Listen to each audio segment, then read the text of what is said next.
Welcome to the Midlife Men podcast with me, Philip Briscoe. My guest today is Simon. Simon's lived through some difficult periods in his life, including the breakdown of his relationship and the emotional fallout that came with that. But out of his experience, he's created the men's man cave, which is a space where men don't have to pretend they're fine and they can be honest about what's really going on. So welcome to you, Simon. Thank you very much, Philip, and thank you for allowing me to join you on this podcast. Not at all. I'm looking forward to it. So let's start by perhaps take us back. You know, what was happening in your life when things perhaps started to fall apart a bit? Well, to be perfectly honest, I will go back right to the beginning, really, of where I was starting when I was a child, really, and knowing that I was an extremely sensitive child as well to the environments where I was being brought up in. And I had a father that continually worked, a mother that was very busy around the house. And I lived in environments where it wasn't very comfortable for myself. My parents would argue the majority of the time with one another. And I was wondering as to why on earth is this happening? And all I wanted to be able to do is be heard by other people. And be heard by my friends, my family, and also to be loved as well. And that's essentially what every child wants when they're actually growing up. And to me, childhood was quite a strenuous time for me. I would usually put a pillow over the top of my head and sort of like just bury myself away and think, okay, when's this actually going to end? It's quite tough. It's quite tough hearing your parents arguing at the time. And you just want things just to be perfectly normal. I mean, now my parents are still arguing. They've recently been through a divorce. And, you know, I'm sometimes in the middle of it as well, because there's a family-run business that has been completely obliterated by it. So it's never really an easy way of, when you look back at the childhood, of how that has actually come out later on in life. You know, when you look back at it, you're always looking for that validation. You're always looking for love from other people. And that led me on to going into relationships. And going into relationships with other people, and you're then looking at the relationships in the wrong way. Instead of loving yourself, who you are first, and being able to appreciate your own values, I found that I just wanted to enter into a relationship just to feel this love that I never actually felt from my parents. That was never really there. I've always wanted to have that relationship with my father. He was always too busy or always pushed me to one side. And I suppose, yeah, it's a difficult thing when your own father pushes you to one side. It's only recently have I actually started going out for a drink with him to the pub, even though I don't really drink all that much. But it's only just very recent I've started doing that. I'm now 44. And, you know, it's quite an eye-opener, really, just to think about that throughout the 44 years of your life, it's only a very, very short period of time that you actually have to be able to spend with your parents. Why do you think that might be? Do you think it's kind of conditioning? You know, we're talking a generation before us, but do you think it was kind of a bit of social conditioning that men, you know, left perhaps bringing up children to their wives? I mean, you know, traditional kind of, you know, what we would call now old-fashioned type of family unit. Yeah, I feel it is very old-fashioned. It is very much like the father goes out to work and needs to earn the money or wants to earn the money, put the bread on the plates and everything for the family. And there is that time where they're just wanting to survive. They're just wanting to create something for their family at the end of the day. And I appreciate that he has done his hard work, and I actually see that now, that things have actually paid off for him, for persevering and still going through it, through every single situation that he possibly can. I mean, I will turn to him and ask him for advice because he's been extremely successful. He's been one that has been able to create good business deals with other people and been able to get to where he is. Yeah, one being a little bit selfish in a way, and being able to deal with people that have confronted him on many a times and knowing how to deal with these people as well. He's been able to achieve great things, which I take my hat off to him. But there's still that part of you that there's just that connection that's just missing. And I guess as a child, you don't really appreciate the kind of success and the money and everything else. You just want your dad or to spend time with him or your mum or whoever. So you talked about going then into, growing up and having your own relationships. And so, you're saying that you perhaps went into them with the wrong frame of mind, looking for the wrong things. How did that, how did that play out? So going into them with the wrong attitude, really, and the wrong frame of mind for myself, because all I've experienced throughout my life was my parents arguing the majority of the time. It wasn't necessarily seeing a loving relationship between two people, even though I wanted that for myself. And, society sort of like says, oh, you must have a loving relationship, a loving family, create children and be able to go out there with this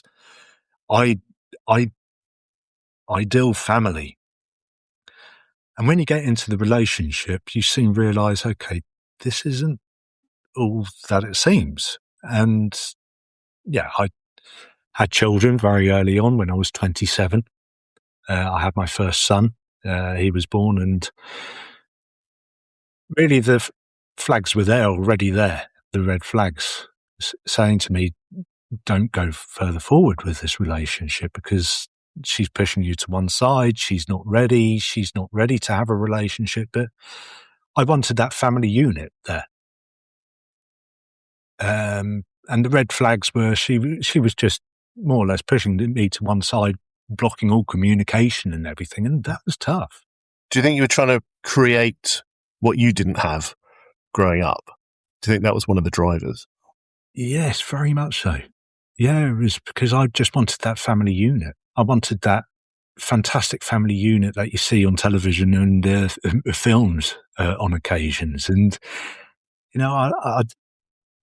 I was striving for that, wanting to see it for myself and going, oh, yes, I'm living a happy life.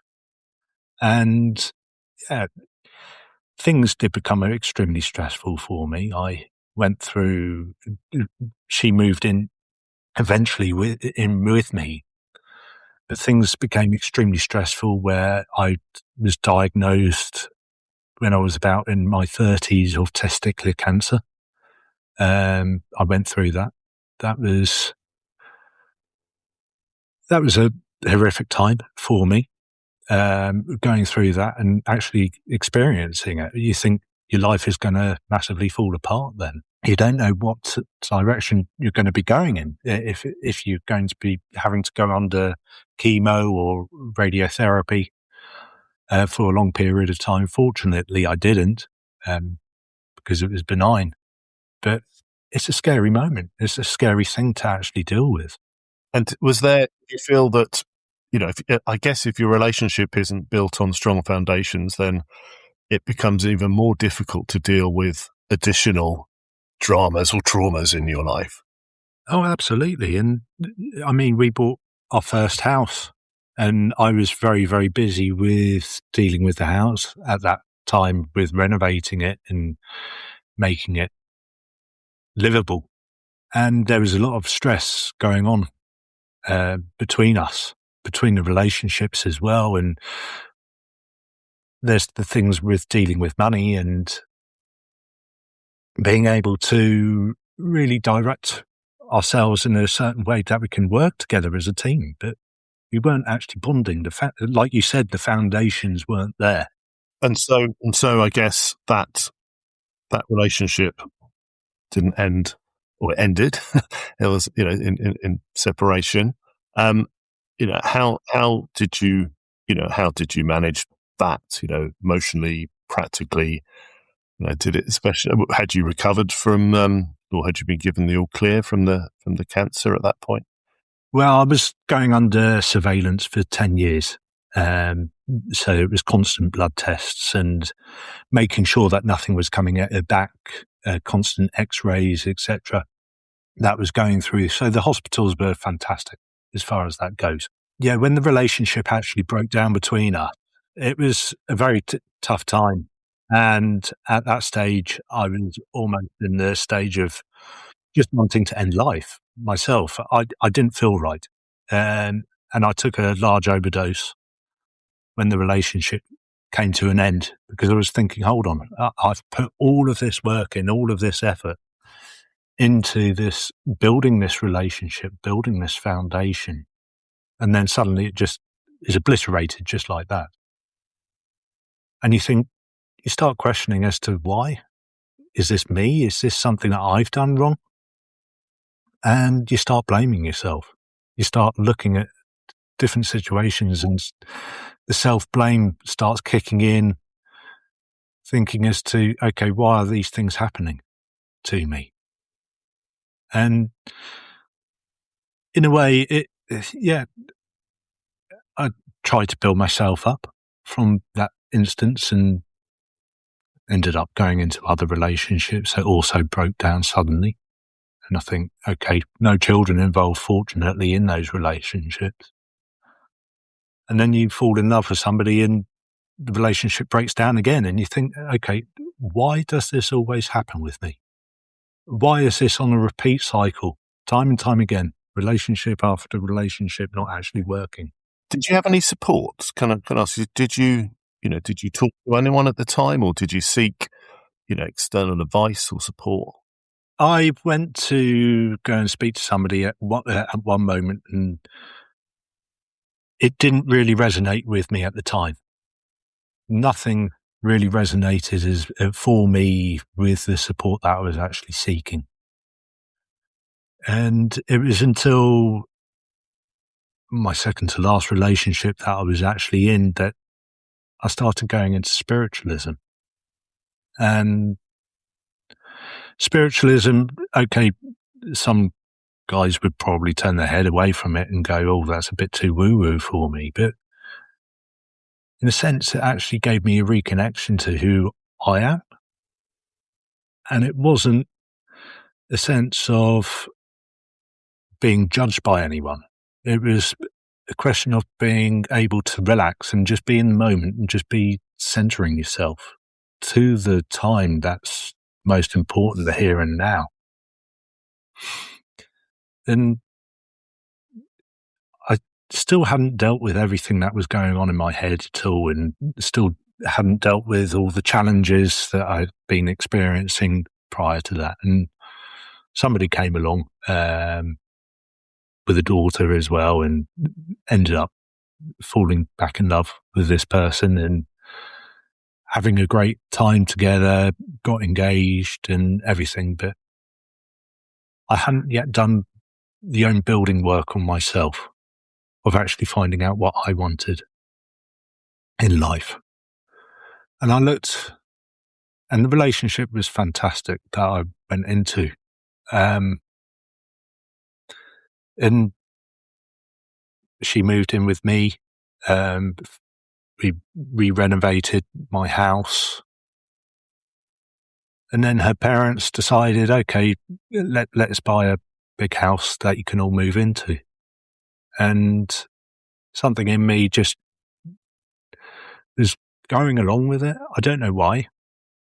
I just went along with it, and I was a little bit younger than what I am now. I was probably 38, 39 when going through this, and I just went along with it and moved in.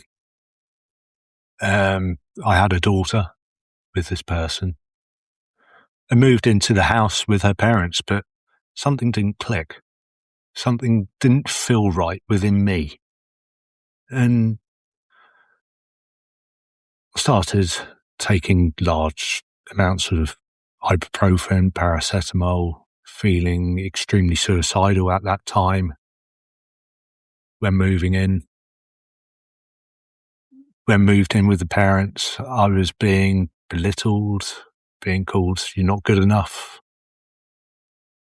I wish you were better. I wish you were like my ex-partner." More or less being judged for everything that you did. And I work in garden maintenance. That's my daytime job. And at the time, the ex-mother-in-law said to me, "You don't know what you're doing with the garden. You've got no clue at all." And I've been working in garden maintenance for the past 15 years. And that hit me. That hit me massively. And at that time, a little voice inside my head, because I was taking so many drugs just to want to try and end life, a voice inside of me just said, "You've got to go. You've got to leave. You've got to go." And I remember the time really, really well in my head. It was 27th of March that I left. And I remember it so clearly. And it was a difficult time because it was leaving a family that I really did love behind. But now looking back at it, it was the best decision that I've ever made.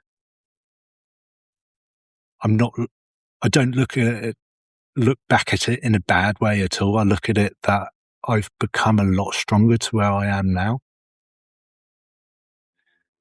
And at that time, I did actually resonate with somebody. I sought help very, very quickly, and he brought me back onto the right path because he saw something completely different in me that other guidance people never actually saw. And he said something very, very simple and very logical to me. He said, "Start writing all of your thoughts down onto paper. Start writing everything down that you're going through, and it will release what's actually going on within your head, within your mind." So I started doing that. And still going through therapy with him, he even said to me, "Start practicing gratitude and at least writing down 5 things that you're grateful for every single day. And even the relationships that you've been through, start being grateful for all of those." And at first you sort of like question it and query it as to why. Why is this important? And equally at the same time, I actually turned back into spiritualism because during the relationship that I was in, she frowned upon it. She thought it was something not worthy or right for you to actually go in. But also spiritualism started teaching me all of these skills that also my counsellor at the time was actually teaching me. Just going back to the point where, something in your head said, right, you need to leave. Because it sounds like you're in a pretty toxic environment. Do you think that was your own survival instinct kicking in? Because it sounds like that was your tipping point to change what was going on, change your trajectory. Absolutely. I feel that something certainly kicked in. Survival mechanism did actually kick in because it wasn't right. I was damaging myself at that period of time.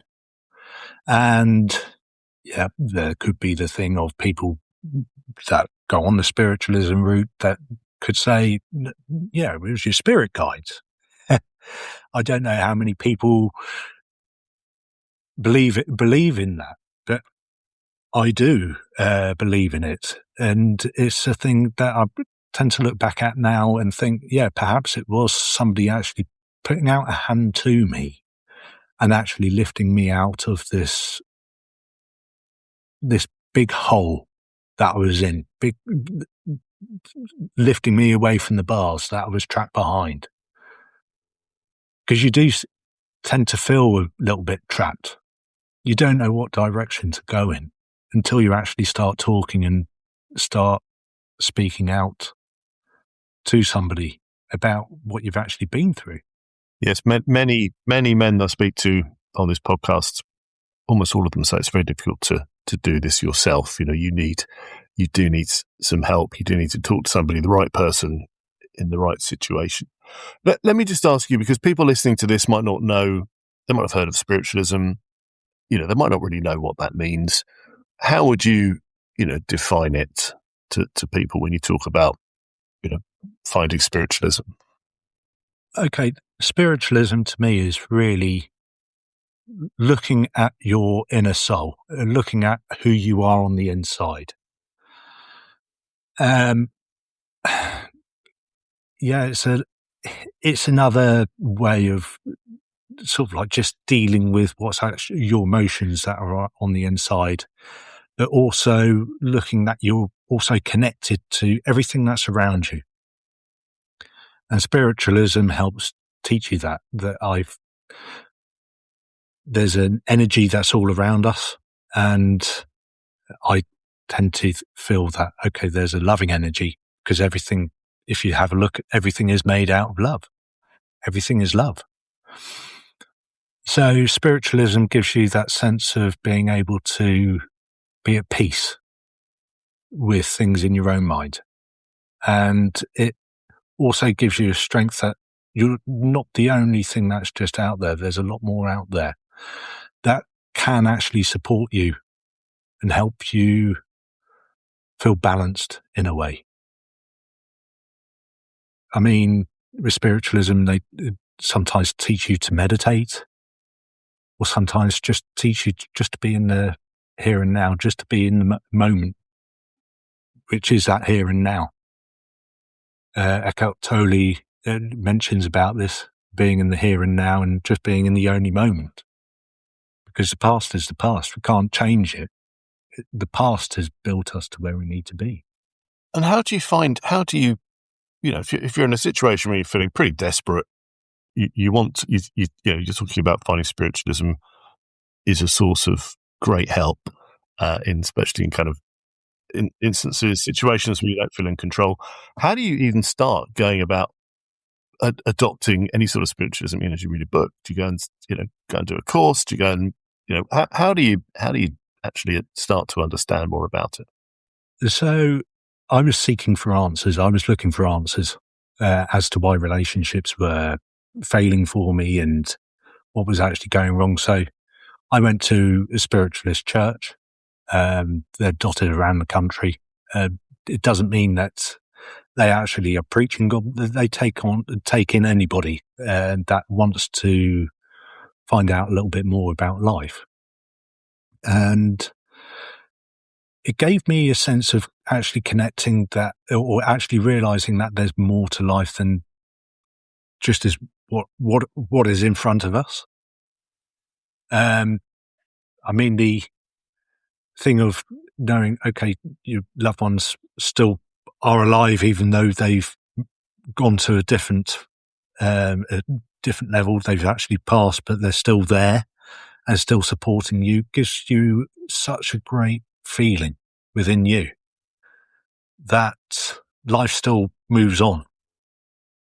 And that this life, I now see it as being a bit of a playground and a bit of a learning curve for you to be able to grow, in a sense of growing your soul, growing you as an individual on who you are, and being able to also try and increase your vibration to the highest vibration there is. So it's your energy that you actually give off to other people. And it's a sense of, we can all walk into a room and there might be somebody that's very, very low and very down in the dumps and not feeling right. And it will give off an energy to the whole room, and everyone will be going, oh, yeah, but why is this feeling this way? What's wrong? It's like the atmosphere that I was living in with my partner at the time. The energy was very, very low. And you start questioning it. Okay, why am I feeling suddenly very down in the dumps and not feeling right? And it can be the environment that you're even living in that can cause you to feel a certain way within you. It can either make you feel happy or it can make you feel sad. It's like going to watch a film. It can make you feel happy or make you feel sad. Or if you go and watch a horror film, you can be sitting there and shivering all the rest of your night. But that's this energy that is actually released from it. And understanding that a lot more has helped me navigate environments a lot better. And at the moment, I'm kind of like going through dynamics with my family, my mother, my father, and them having gone through a divorce and me being in a family business with them. The dynamics became very, very negative. And I thought, hold on a minute, but this isn't right. This doesn't serve me the purpose for my life of where I want to go and what direction I want to go in. So I took myself out of that equation completely, out of the family business, and set up my own. When do you start to realize, okay, the environment that you're in isn't actually serving you the purpose? As soon as you start stepping away from it, you feel a sense of freedom. You feel a sense of relief, like a big pressure has been taken off your shoulders at that time. And I certainly feel that with having actually released from the family business now, that the pressure has disappeared, that I'm able to move in the direction that I want to move in. I'm able to do what I would like to do with my life without being questioned about it or being quizzed. But also knowing that I've got this loving energy within me and a sense of finding my own strength within myself from being able to connect with who I am on the inside. I feel that I've been able to navigate situations a lot better, a lot calmer. What suggestion would you have to somebody listening to this who, hasn't tried, anything to do with spiritualism before? What's a kind of very easy first step thing they can do, right now, just to see if it's going to work for them, to see if it's going to help them, understand the situation more, find more peace, find a way forward? Well, I feel it's more for them to actually step out of this comfort zone. We can all be locked away and feel afraid of actually going out there and experiencing something different. And it's only once that you have to try it. And if it doesn't resonate, don't go down that route. But if it starts feeling right and it starts filling a hole or a gap in your life, then persevere with it, stick to it, keep on moving with it. And it's a sense of never giving up. It's exactly the same of, say, for instance, if you're going to a gym and you want to have that perfect body, it's actually never giving up, because as soon as you give up, then you give in. And what about kind of, I guess, tangible ways of, for example, I know you talk a lot about breath work, that sort of thing. Yeah. What can you do physically, I guess, to start that journey? To physically start that journey is really sitting. I tend to find just sitting in the quiet to begin with, and to start writing down your own thoughts, to start the journey with your own connection, because we can store a lot of our own feelings, our own emotions within our own body. And actually starting to ask yourself questions as to, why am I feeling this way? What is actually going on within me? And where is this actually coming from? Why have I got these feelings that is going on within me? And as soon as you start connecting on that level, you start understanding a lot more about who you are in yourself, what sort of person you are. And I mean, the mind, body and soul is all connected. It's all one. It performs how you want it to perform. nurturing your body is one of them. Getting out in nature is another thing, just to be able to connect with what nature has to offer. It's got fantastic healing modalities. It can take a lot of pressure away from us. It's a sense of relief, but also it's a sense of just being able to be free again, free from all the noise that's going on around you. So when did you realise that it wasn't just about you helping yourself, but actually it's something you could help other men with? So from having gone through the relationship that I did where that broke down, I went from learning spiritualism to learning about Reiki healing, which is healing of the person's energy, and learning about clinical hypnotherapy and breath work.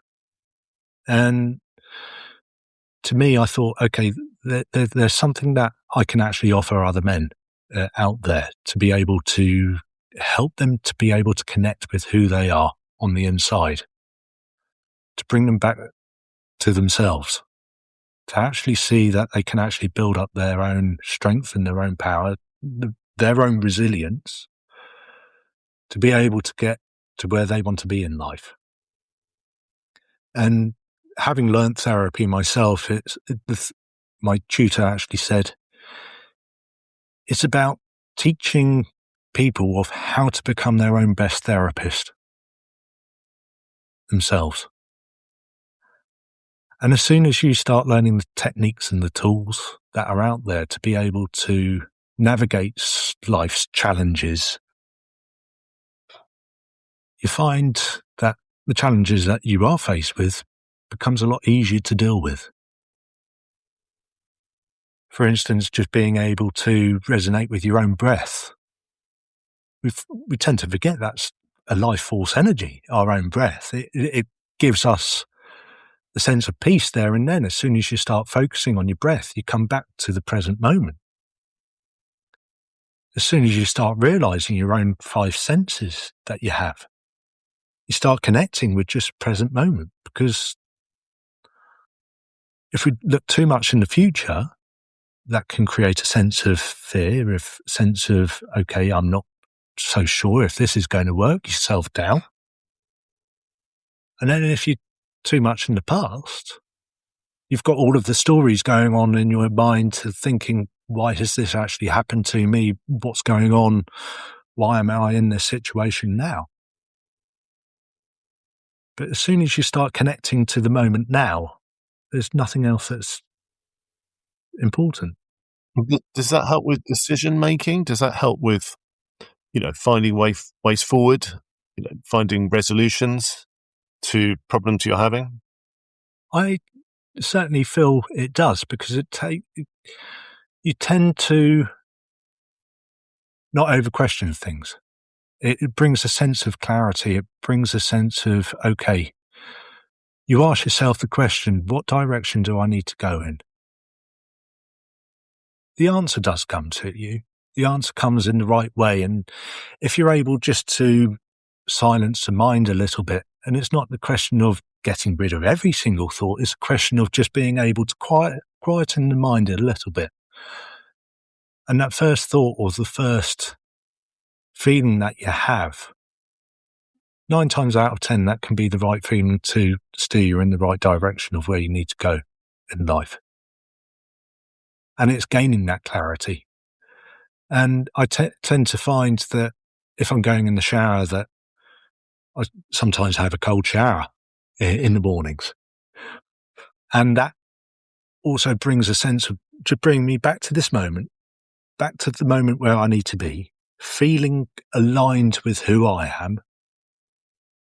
And then suddenly I get directions just flooding in, a sense of clarity. Okay, this is what will happen, or this can happen today.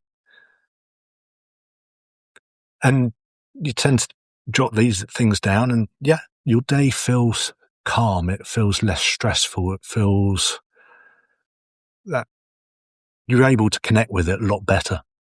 You're not on edge all the time. So if you've got a job that's high pressure, demanding, perhaps you're not enjoying it, perhaps you're very anxious, or you know that at the end of the day, you're probably going to open a bottle of beer or wine, and you want to break that cycle. Can this help to help you to better manage your life, both externally and internally? Oh, absolutely. It certainly can help and manage, and it can lower your stress levels that's going on within you. And it's really a thing of being able to regulate your nervous system that's running through each and every one of us. And you can have the fight and flight response, or you can be calm and relaxed and be able to go, right, okay, this is what I'm doing. And the alcohol, okay, people enjoy a drink, but sometimes it can throw us off the wrong path. It can throw us in the wrong direction with drinking too much. We don't have that clarity. We can't think properly from it. And what about, you've talked a lot about doing this yourself. A lot of the men I've spoken to on this podcast, they talk about the benefits of a community, of men, some sort of, space that they can go to. What's the role of that community and those spaces for men? Well, so with the Men's Mind Cave, it's a community that I've built up, and it's for men to be able to just speak out freely and just be able to connect with who they are. And if they've got issues that they're facing, that they can share it with other people. And it's a sense of being heard. It's a sense of being listened by other men that may well have been going through the same situation that they are going through. And, there's plenty of people out there. I'm seeing it more and more on social media that there's plenty of fathers that are going through difficult times with child maintenance service payments and the stress of dealing with even just day-to-day life, day-to-day work, and even parental alienation. I've been through all of this myself. It's a sense of for people to come together to be able to help one another on their journey that they're going through, and knowing that there is help out there, there is the guidance, there is the support, and that they're never alone.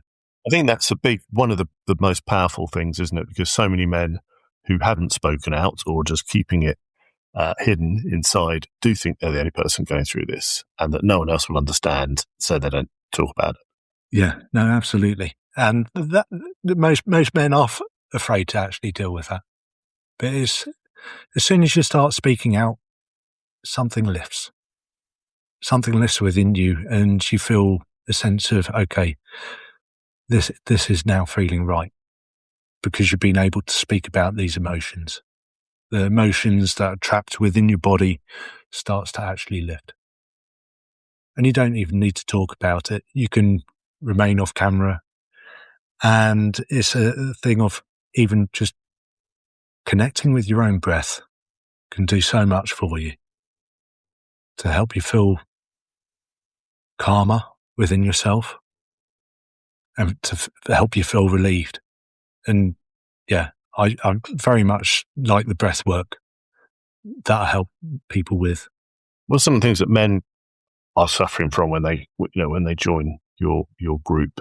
I'm guessing that it's mainly around issues associated with being separated or divorced, and where there are, children in play.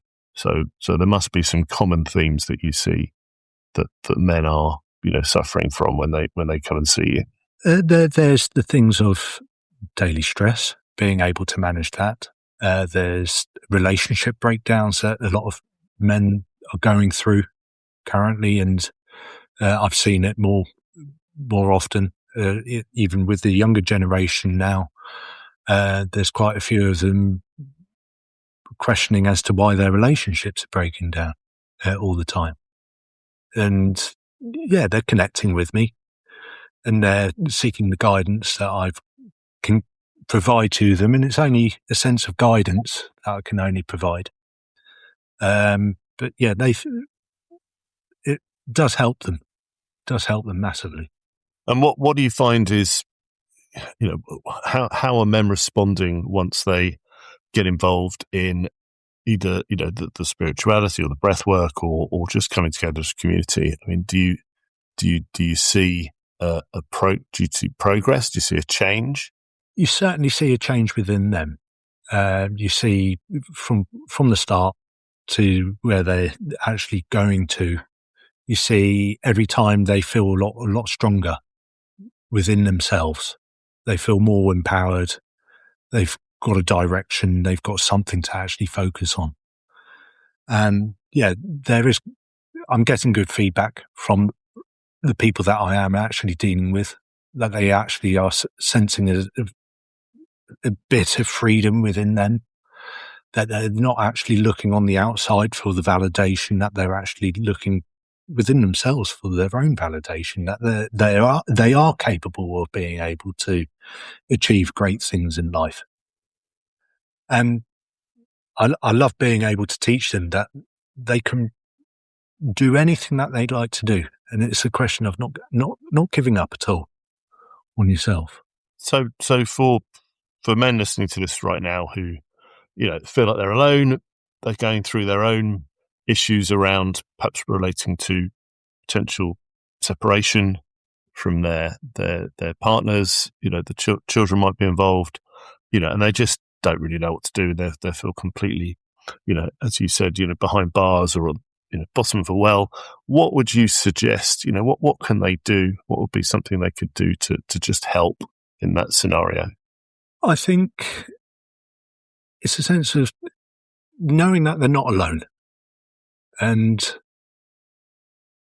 to help themselves is writing down everything that they can write down that's going through going on within their mind. But it's just reaching out, and it's just talking to somebody and just opening up. Because the more that we close ourselves off, the more anxious we can start feeling. And it's really knowing that the only person that they need to control out this situation is themselves. Everything else is not important. Great advice, thank you. So, if people listening to this want to contact you or find out more about Men's Man Cave, where do they go? How do they find out more?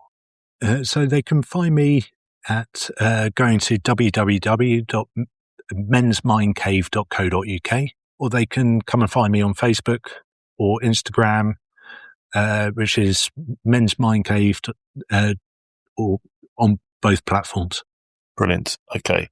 Well, Simon, look, thank you so much for joining us and talking to us today and being so kind of open and honest. I think there's a lot of men listening who will be able to relate to your story and hopefully be inspired by some of the things that you've been talking about, and perhaps try it if they've not tried it before. So thank you. And thank you so much, Philip, for having me. Thank you for listening to the Midlife Men podcast with me, Philip Briscoe. If you want to find out more about Simon and the Men's Mind Cave, visit his website, mensmindcave.co.uk. You can also find him on Facebook or Instagram under Men's Mind Cave. To help raise the profile of the podcast, it really helps if you can review the show on your podcast platform. And please do share it with your networks and with people you think might benefit from listening. If you have a story to share, then please do contact me through the website mid-lifemen.com.